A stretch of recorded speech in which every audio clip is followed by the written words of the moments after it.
2020년 4월 24일 새벽 설교입니다. 오늘 본문은 사무엘하 18장 1절에서 33절까지 말씀입니다.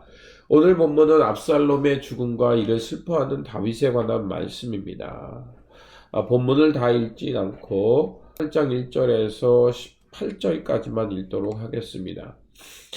이에 다윗이 그와 함께 한 백성을 찾아가서 천부장과 백부장을 그들 위에 세우고 다윗이 그의 백성을 내보낼세 3분의 1은 요압의 휘하래 3분의 1은 수레의 아들 요압의 동생 아비새의 휘하에 넘기고 3분의 1은 가드 사람 이때의 휘하에 넘기고 왕이 백성에게 이르되 나도 반드시 너희와 함께 나가리라 하니 백성이 이르되 왕은 나가지 마소서 우리가 도망할지라도 그들은 우리에게 마음을 쓰지 아니할 터이요 우리가 절반이나 죽을지라도 우리에게 마음을 쓰지 아니할 터이라. 왕은 우리 10,000명보다 중하오니 왕은 성읍에 계시다가 우리를 도우심이 좋으니이다 하니라. 왕이 그들에게 이르되 너희가 좋게 여긴 대로 내가 행하리라 하고 문 곁에 왕이 섬에 모든 백성이 100명씩 1000명씩 대를 지어 나가는지라. 왕이 요압과 아비새와 이때에게 명령하여 이르되 나를 위하여 젊은 압살롬을 너그러이 대우하라. 하니 왕이 압살롬을 위하여 모든 군 지휘관에게 명령할 때에 백성이 다 들으리라. 이에 백성이 이스라엘을 치러 들로 나가서 에브라임 수풀에서 싸우더니 거기서 이스라엘 백성이 다윗의 부하들에게 패하매 그날 그곳에서 전사자가 많아 20,000명이 이르렀더라. 땅에서 사면으로 퍼져 싸움으로 그날의 수풀에서 죽은 자가 칼에 죽은 자보다 많았더라. 압살롬이 다윗의 부하들과 마주치니라. 압살롬이 노새를 탔는데 그 노새가 큰 상수리 번성한 가지 아래로 지날 때에 압살롬의 머리가 그 상수리 나무에 걸림에 그가 공중과 그 땅 사이에 달리고 그가 탔던 노새는 그 아래로 빠져나간지라. 한 사람이 보고 요압에게 알려 이르되 내가 보니 압살롬이 상수리 나무에 달렸더이다 하니 요압이 그 알린 사람에게 이르되 내가 보고 어찌하여 당장에 쳐서 땅에 떨어뜨리지 아니하느냐 내가 내게 은 10개와 띠 하나를 주었느니라 하는지라. 그 사람이 요압에게 대답하되 내가 내 손에 은 1000개를 받는다 할지라도 나는 왕의 아들에게 손을 대지 아니하겠나이다. 우리가 들었거니와 왕이 당신과 아비새와 이때에게 명령하여 이르시기를 삼가 누구든지 젊은 압살롬을 해하지 말라 하셨나이다. 아무 일도 왕 앞에는 숨길 수 없나니 내가 만일 거역하여 그의 생명을 해하였더라면 당신도 나를 대적하였으리라 하니 요압이 이르되 나는 너와 같이 지체할 수 없다 하고 손에 작은 창 셋을 가지고 가서 상수리 나무 가운데서 아직 살아있는 압살롬의 심장을 찌르니 요압의 무기를 든 청년 10명이 압살롬을 에워싸고 쳐 죽이니라. 요압이 나팔을 불어 백성들에게 그치게 하니 그들이 이스라엘을 추격하지 아니하고 돌아오니라. 그들이 압살롬을 옮겨다가 숲을 가운데 큰 구덩이에 그를 던지고 그 위에 매우 큰 돌 무더기를 쌓았으니 온 이스라엘 무리가 각기 장막으로 도망하니라. 압살롬이 살았을 때 자기를 위하여 한 비석을 마련하여 세웠으니 이는 그가 자기 이름을 전할 아들이 내게 없다 하고 말하였음이더라. 그러므로 자기 이름을 기념하여 그 비석에 이름 붙였으며 그 비석에 왕의 골짜기에 있고 이제까지 그것을 압살롬의 기념비라 일컫더라. 아멘. 본문은 압살롬의 패배와 그의 죽음을 다루고 있습니다. 후세의 보고에 따라 압살롬의 전략을 안 다윗은 자신의 군사를 정비하였습니다. 그리하여 에브라임 숲을 근처에서 전투를 벌인 것입니다. 그리고 이제 압살롬의 군대를 대파하죠. 그리고 반역의 주모자인 압살롬이 요압에 의해서 처형됩니다. 그래서 이제 반역자들 모두 실패하고 다윗은 이제 아들을 잃었으므로 큰 상처를 얻게 됩니다. 마하나임에서 전열을 재정비한 다윗의 군사와 압살롬의 군대 사이에 이제 전투가 벌어집니다. 그런데 이 전투에서 다윗이 큰 승리할 수밖에 없습니다. 왜냐하면 수적으로는 압살롬의 군대가 많이 있었으나 조직적인 면에서는 다윗의 군대가 월등했습니다. 압살롬은 그의 전략가였던 아비도헬을 이미 잃어버린 상태였고요. 그리고 다윗과 그의 부하들은 전투에 능한 사람들이었습니다. 그래서 요압, 아비새, 가드 사람 이때를 데리고 전투에 나아간 것입니다. 그리고 기선제압을 잡기 위해 숲풀 가운데서 전투를 벌입니다.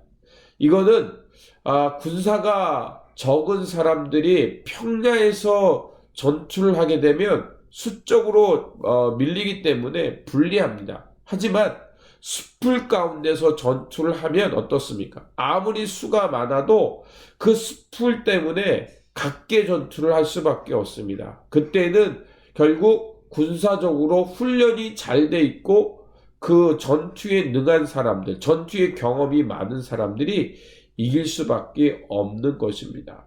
압살롬의 군대는 전투의 경험이 별로 없었습니다. 하지만 다윗과 같이 했던 사람들은 다윗과 함께 전투의 경험이 많았던 사람들이죠. 그렇기 때문에 압살롬의 군대를 이 숲풀 가운데서 대파할 수 있었던 것입니다. 이렇게 패망하자 압살롬은 도망가다가 그만 상수리 나무에 걸려서 결국 죽임을 당하게 됩니다. 이렇게 긴 머리를 갖게 된 이유는 결국 통치자가 긴 머리를 갖는다는 것은 곧 권위와 영광을 상징하는 겁니다. 그러니까 압살롬이 긴 머리를 가졌다는 것은 백성들에게 큰 환심을 샀다는 것이고 또 그것이 상당한 영향을 미쳤다는 것입니다. 그런데 자신의 영광과 권위를 상징했던 그 머리 때문에 죽임을 당하게 된 것입니다. 결국 본문은 우리에게 말하는 것이 있습니다. 하나님으로부터 나오지 않은 인간적인 권위와 영광은 오히려 멸망을 초래한다는 것입니다. 압살롬은 군사적으로 힘이 있었는지는 모르지만 다윗과 싸워서 이길 수가 없었습니다. 뿐만 아니라 결국 이 전투를 통해 말하는 것은 모든 승리는 하나님께 달려 있다는 것입니다. 본문 속에 나와 있는 8절과 10절에 보면 이렇게 되어 있습니다. 8절에서 그 땅의 사면으로 퍼져 싸웠으므로 그날 숲풀에서 죽은 자가 칼에서 죽은 자보다 많더라. 그러니까 숲풀에 죽은 자라는 표현이 나오고요. 10절에서 압살롬이 상수리 나무에 달렸더라 라고 얘기합니다. 10절에서 언급한 이 숲풀에 죽은 자라는 말과 압살롬이 상수리 나무에 달렸다라는 것은 결국 무엇을 말하냐면 이 하나님의 심판을 뜻하는 단어들입니다. 그러니까 사람이 상수리 나무에 달렸다. 이거는 저주를 말하는 것이거든요. 그리고 숲풀에 죽었다. 이런 것도 결국 숲풀 가운데 죽었다는 것은 저주를 말하는 겁니다. 결국 압살롬과 그의 군대가 패배하는 것은 하나님이 그 역사에 개입하셨으므로 그들이 패배할 수밖에 없었다는 것입니다.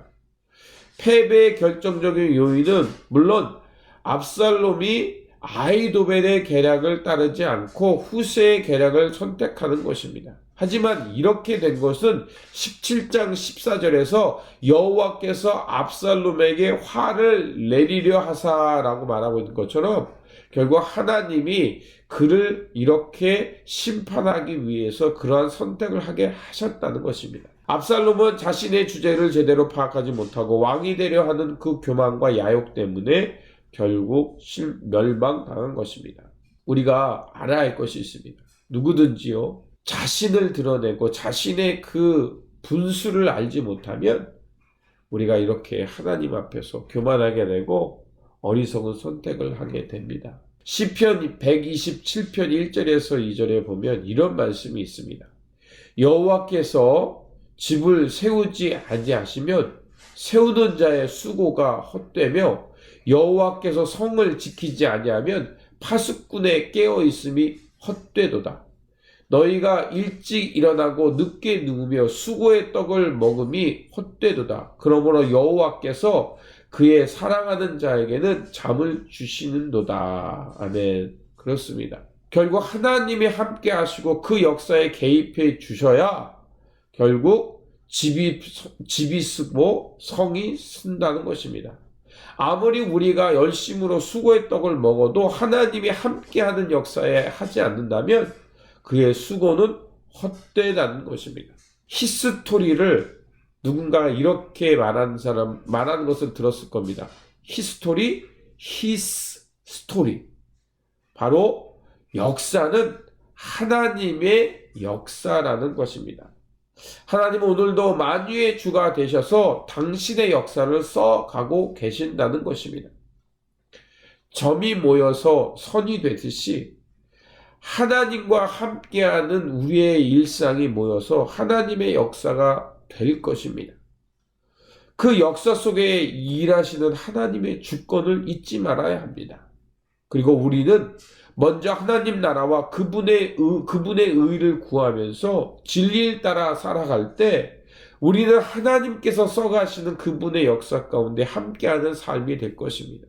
그러므로 저와 여러분에게 주어진 이 일상 속에서 하나님을 기억하십시오. 하나님의 주권을 기억하면서 하나님이 써가시는 그 역사에 함께할 때 저와 여러분의 그 일상은 하나님의 영광이 드러나는 일상이 될 줄 믿습니다. 그러한 삶의 자리가 되시기를 다시 한번 주님의 이름으로 축원드립니다. 아멘. 기도하겠습니다. 역사의 주관자이신 하나님, 우리의 일상에 하나님의 역사 속에 있음을 잊지 않게 하여 주시옵소서. 그래서 항상 하나님 나라와 의를 먼저 구하며 진리의 길을 따라 살아가므로 하나님께서 써가시는 그 역사에 우리가 동참하며 살아가는 인생 되게 하여 주시옵소서. 우리 구주 예수 그리스도의 이름으로 기도드립니다. 아멘.